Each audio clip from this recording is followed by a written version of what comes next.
Brian Cutter lived a life of columns, ledgers, and quiet weekends. A senior accountant in Manchester, UK, he worked for a mid-sized consulting firm and had built a modest life for himself. He wasn't flashy. He liked his evening tea, crossword puzzles, and long walks with his Labrador, Daisy. People respected Brian for his precision and ethics. What few knew was that years ago, he had been the victim of a serious betrayal.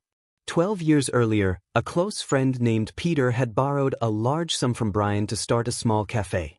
Brian had co-signed a lease and personally vouched for a business loan. But within months, the cafe closed, Peter vanished, and Brian was saddled with over £50,000 in debt. He lost his savings and had to sell his car and postpone his retirement plans. Friends told him to take legal action, but Peter had disappeared without a trace. Brian quietly rebuilt. He never talked about it. When asked why he didn't sue, he'd simply say, "He'll carry that weight longer than I will." Then one autumn morning, out of nowhere, Peter showed up at his office.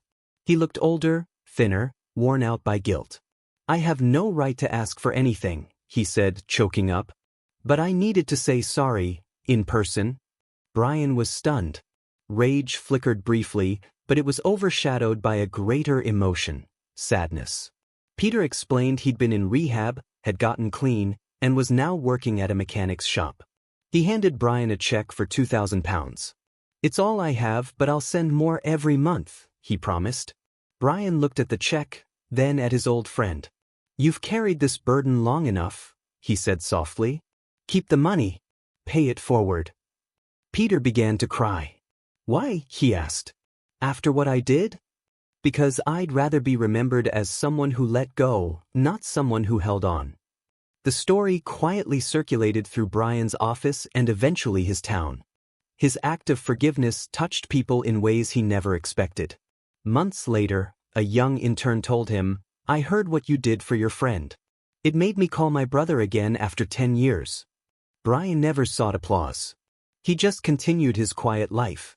But Daisy's walks were now often interrupted by strangers wanting to shake his hand. Moral: sometimes the greatest strength lies in the grace to forgive when you have every reason not to.